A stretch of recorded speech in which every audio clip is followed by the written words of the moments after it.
observando aquele vão por entre as telhas, um enxame de abelhas parou para descansar.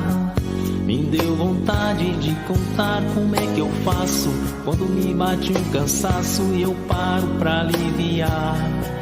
Tão diferente das abelhas pequeninas descansando lá em cima, eu prefiro aqui no chão, olhando o céu por entre as folhas que balançam. Bom, tem um outro aqui agora que nós vamos ver, que é isso aqui, ó, que deu muita discussão. Biólogo descobre rede nacional de tráfico de abelhas com valores que chegam a 5 mil. Esse aqui já do Olhar Animal. Essa mídia deu o que falar e deu até... Tem essa aqui, ó, pesquisa...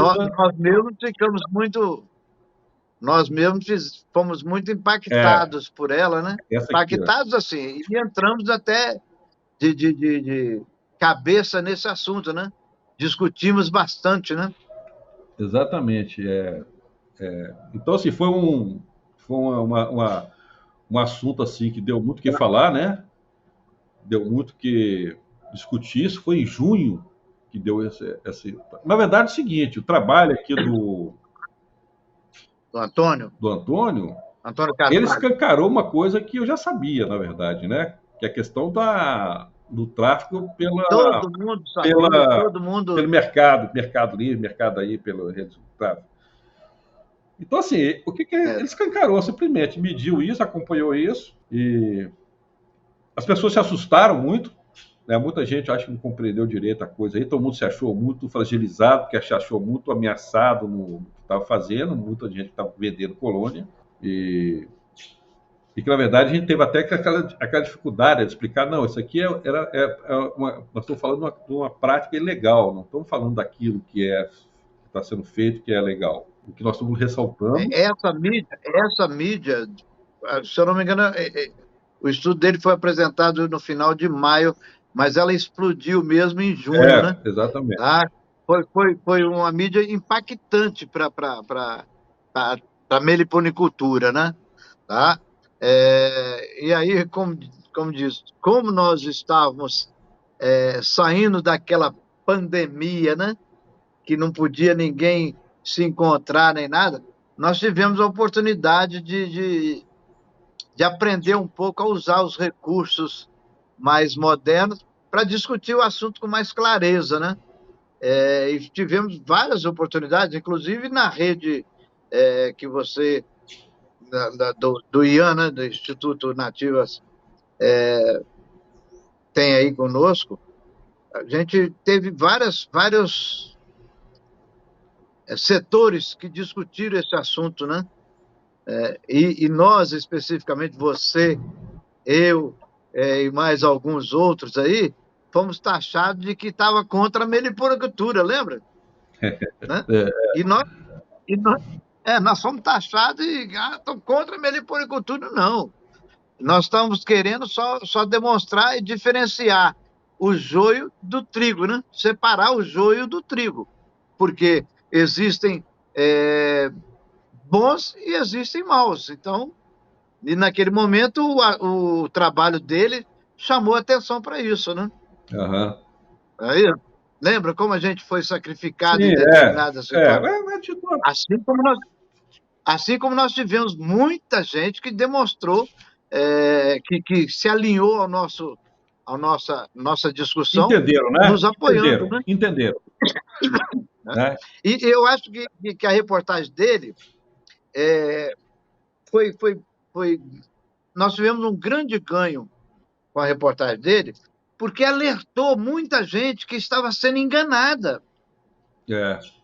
Sem má fé nenhuma. Eles estavam entrando nesse comércio, né? Sem má fé, mas por desconhecimento. Exato, Mas desconhecimento que estava sendo usado pelos que tinham má fé. Né?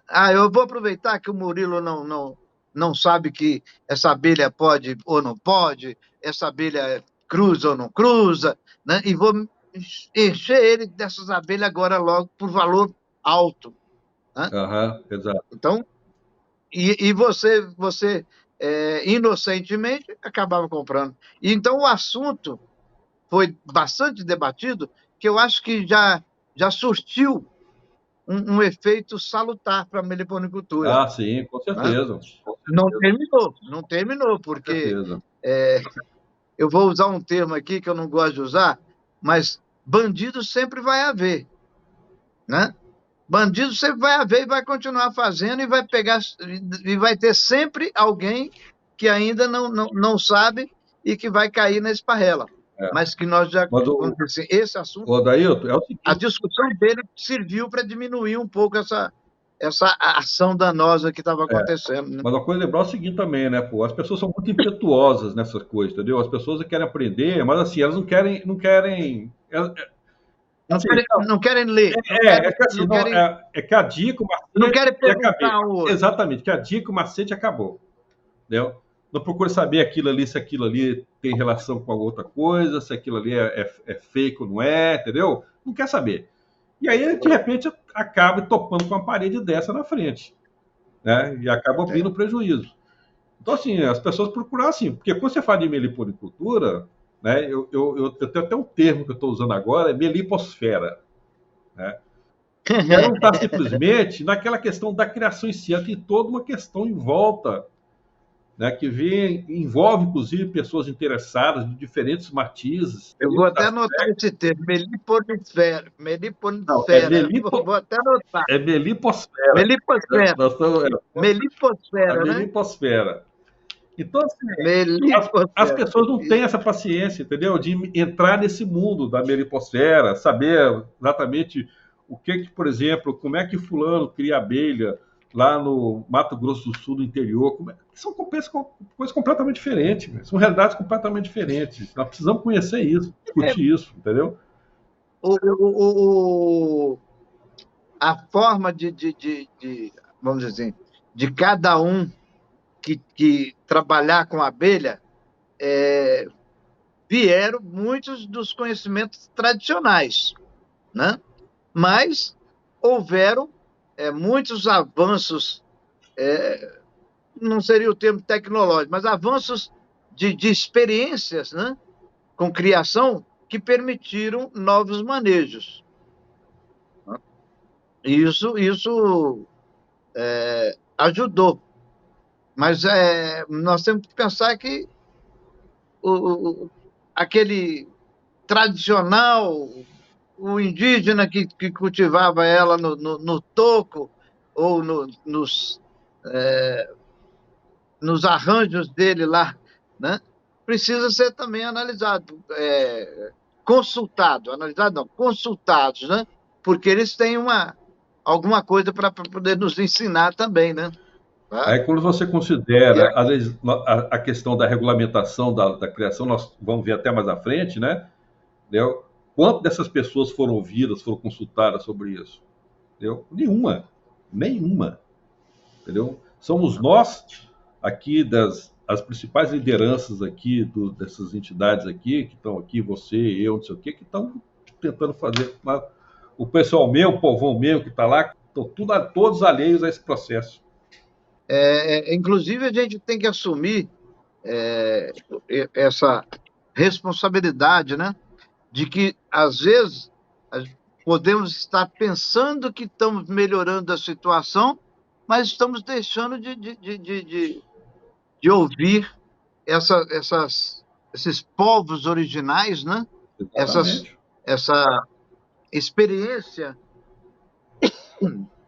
que nos traria outras visões, né? Exatamente. E aí o cientista, o estudioso, tem uma responsabilidade até maior, porque às vezes, não no caso do estudo, né? Mas quando ele parte para poder ajudar na regulamentação, na legislação, ele vai só com aquela visão dele lá,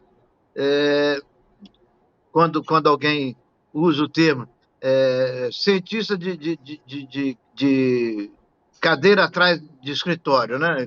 Cadeira de escritório, que nunca saiu da mesa, não vê o outro lado da mesa, só a parte de trás da cadeira do escritório. Então, às vezes nós temos que fazer essa análise. Será que eu não estou sendo esse tipo de pessoa?